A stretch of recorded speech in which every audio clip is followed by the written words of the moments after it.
नमस्कार साथियों। आज हम संधि के प्रश्नों को हल करेंगे। इससे पहले के वीडियो में आपने संधि के बारे में पढ़ा है, संधि के नियमों के बारे में पढ़ा है। उन नियमों की सहायता से आज हम संधि के प्रश्नों को हल करने वाले हैं। पहला प्रश्न है, निम्नलिखित में से सही संधि युक्त शब्द कौन सा है? चार ऑप्शन आपके पास में है। गति धन अवरोध से गत्यावरोध यहाँ पे दिखाया गया है, लेकिन गति ई के बाद में अगर असमान स्वर आता है तो ई का ये हो जाता है, तो ये से गत्य अवरोध बनेगा, न कि गत्यावरोध बनेगा। तो ये आपका गलत हो गया। अभिधन इप्सा ई के बाद में ई आ रहा है तो बड़ी ई बनेगी, न कि छोटी ई। तो अभिप्सा में बड़ी ई आएगी, तो ये भी आपका गलत हो गया। गुरु धन उपदेश ऊ के बाद में अगर ऊ आ रहा है तो बड़ा ऊ बनेगा, गुरु उपदेश बनेगा, न कि गुरु उपदेश बनेगा। तो ये भी गलत हो गया। लघु धन उत्तर ऊ के बाद में ऊ आ रहा है तो बड़े ऊ का निर्माण होगा, लघुत्तर आपका सही हो गया। नेक्स्ट क्वेश्चन, निम्नलिखित में से सही संधि विच्छेद का उदाहरण है। तो आप देख रहे हैं तथैव तथा धन एव से तथैव बन रहा है। नियम में भी आपने पढ़ा है कि अगर वृद्धि संधि में ए आ के बाद में ए आई आता है तो आई हो जाता है। तो नियमों के माध्यम से तो ये सही बन रहा है, लेकिन फिर भी आपका ये ऑप्शन गलत है। गलत इसलिए है कि यहाँ पे एक एव को सही रूप में नहीं लिखा हुआ है। एव नहीं होके ये एव होता है, यहाँ पे ए है, ये यह आता है। ऐसे ही आप पहले फोर्थ ऑप्शन पे विचार कीजिए, अन्वेक्षण में अनुधन एषण, तो नियमों के माध्यम से तो इसका सही संधि विच्छेद हो रहा है, लेकिन इनको इस शब्द में एषण को सही रूप में नहीं लिखा हुआ, एषण ऐसे लिखा जाता है। इस वजह से आपका ये ऑप्शन भी गलत हो गया, ये भी गलत हो गया।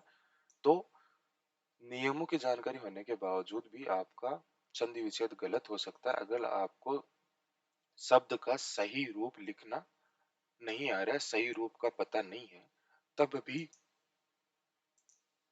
तब भी आपका संधि विच्छेद गलत हो सकता है। तो सबसे पहले आपको शब्दों का सही रूप पता करना है। इक्षक, इक्षण, ईश, ये ऐसे शब्द हैं जो संधि विच्छेद करने पर वहां पर पाए जाते हैं। तो ये सामान्य तौर पर काम में नहीं आते, इसलिए हमें इनका सही रूप नहीं पता है। तो एक बार ऐसे शब्दों को अलग से लिखकर आप याद कर लीजिए। अगर आपको इक्षक में ये पता चल गया कि ई बड़ी आती है, तो आप अधीक्षक का संधि विच्छेद करेंगे, परीक्षक का संधि विच्छेद करेंगे, ऐसे कई शब्दों का संधि विच्छेद करेंगे, तो आपका वह संधि विच्छेद सही हो जाएगा। उसके बाद में तो सबसे पहले आपको इन शब्दों को याद करना है। सेकंड ऑप्शन पे विचार करते हैं, स्वच्छ सुधनच होता है, यण संधि होती है, तो आपका यह भी गलत हो गया। महर्षि में महाधन ऋषि, ए आ के बाद में री आता है तो अर में परिवर्तित हो जाती है गुण संधि द्वारा, तो यह आपका सही हो गया। नेक्स्ट क्वेश्चन है, इनमें से कौन सी संधि सही है? रवि धन इंदर, ई के बाद में अगर ई आ रहा है तो बड़े ई का निर्माण होगा, न कि छोटे ई का निर्माण होगा। तो आपका ये ऑप्शन गलत हो गया। सामान्य प्रचलन में रविंद्र ऐसे लिखते हैं, लेकिन संधि के हिसाब से ये सही नहीं है। नेक्स्ट ऑप्शन है, सत धन मार्ग, तय के बाद में अगर मैं आ रहा है तो तय अपने ही वर्ग के पंचम वर्ण में परिवर्तित होगा, तो ये सन्मार्ग होगा, न कि सदमार्ग होगा। देवी धन अवतरण, ई के बाद में अगर समान स्वर आ रहा है तो ई ये में बदल जाएगा, तो ये देवी अवतरण हो गया, बिल्कुल सही है। दुर्धन अवस्था से दुरावस्था बनेगा, ना कि दुरावस्था, ये आपका गलत हो गया। तो आपका थर्ड ऑप्शन सही है। नेक्स्ट क्वेश्चन देखते हैं, गायक शब्द का सही संधि विच्छेद क्या है?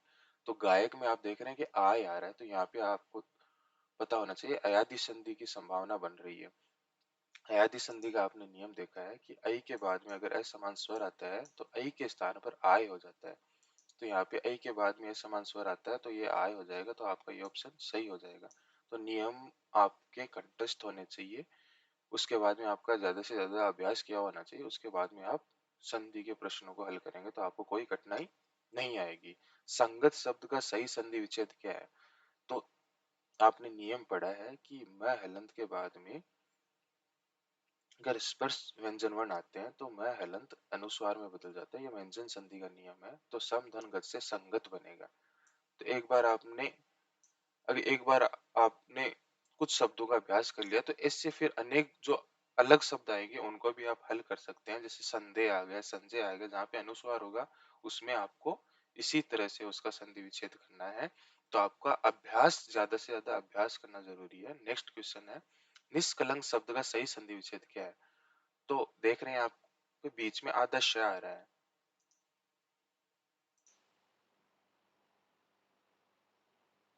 यहाँ पर आपने विसर्ग संधि का नियम पढ़ा है कि अगर ई ऊ के बाद में क ख प फ आए तो विसर्ग के स्थान पे आधा श आ जाता है, तो नियधन कलक से निष्कलंक शब्द का निर्माण हो जाएगा। आपका ये ऑप्शन सही हो जाएगा। नेक्स्ट है सरत धन चंद्र शब्द की सही संधि विच्छेद क्या होगी। तो आपने पढ़ा है व्यंजन संधि में तय के बाद में च आ रहा है, तो तय आद्य च में परिवर्तित होकर सरत चंद्र शब्द का निर्माण करेगा।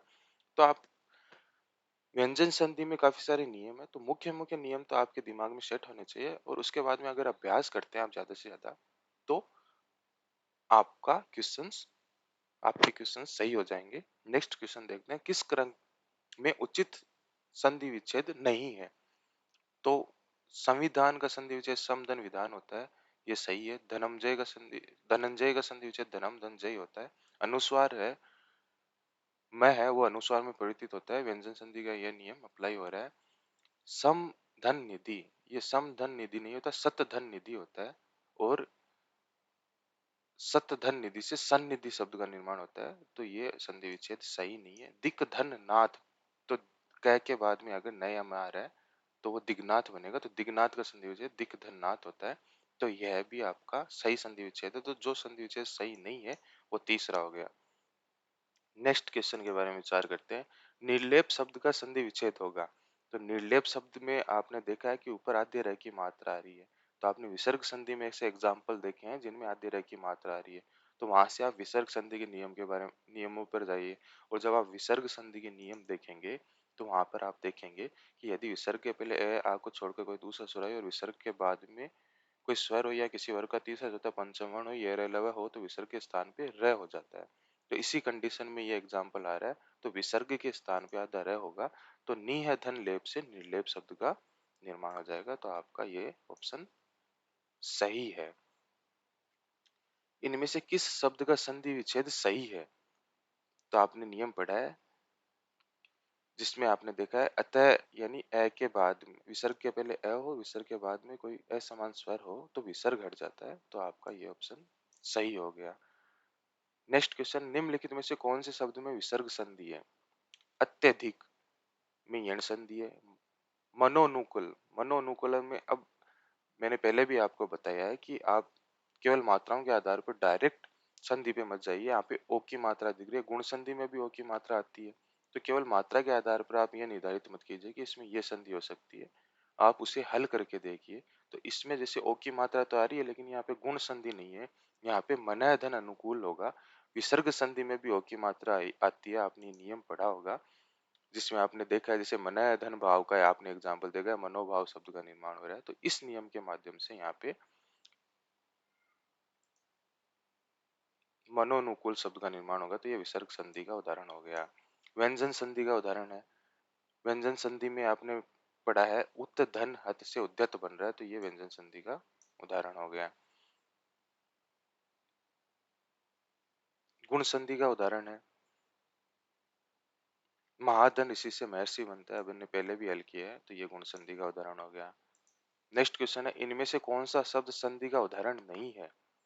तो संसार में आपने देख रहे हैं कि संधि होती है, समधन सार से संसार होता है, अति धन अंत से अत्यंत होता है, सत धन आचार से सदाचार होता है। तो इन तीनों में संधि हो रही है, लेकिन सामाजिक शब्द में समाज में इक प्रत्यय जुड़ने से सामाजिक शब्द का निर्माण होता है, तो यहाँ पर संधि नहीं है।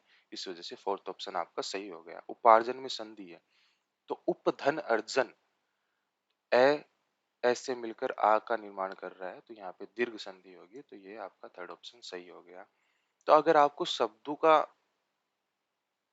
अर्थ पता है और आप शब्दों का संधि विच्छेद करने पे आपको दो सार्थक शब्द बनते हुए दिखाई दे रहे हैं, तो उनसे भी आप सही संधि का अनुमान लगा सकते हैं। नेक्स्ट क्वेश्चन है, इनमें से किस शब्द में विसर्ग संधि नहीं है।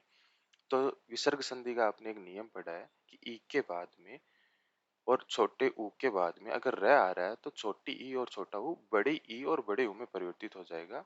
तो यहाँ पे नी है धन रव से नीरव बन रहा है, तो ये विसर्ग संधि का उदाहरण है। ऐसे ही निहधन रोग से निरोग बन रहा है, निर्दय में आधा रह आ रहा है, आपने नियम पढ़ा निहधन दय से निर्दय बनता है, तो ये भी उदाहरण। निडर में नी उपसर्ग है, तो ये आपके विसर्ग संधि का उदाहरण नहीं है।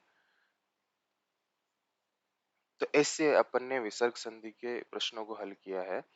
इसके लिए आपको सबसे पहले विसर्ग संधि के नियमों की जानकारी होनी चाहिए, संधि के नियमों की जानकारी होनी चाहिए, और उन नियमों के बाद में अगर आपने सही तरीके से अभ्यास किया है तो आपके संधि के प्रश्न 100% हल हो सकते हैं। जो मुख्य-मुख्य नियम हैं, उनको आपको कंठस्थ करना है। उसके बाद में 4-4, 5-5 शब्दों के जो नियम दिए गए हैं, तो उन नियमों को एक बार पढ़ के उन शब्दों का आपको अभ्यास कर लेना है। क्योंकि नियम ज़्यादा पढ़ने पे मिक्स होने की संभावना रहती है, लेकिन आपको शब्दों का अभ्यास हो जाएगा, तो आप शब्द देखते ही पता कर लोगे कि इसमें कौन-सी संधि है और इसका संधि विच्छेद क्या है। धन्यवाद।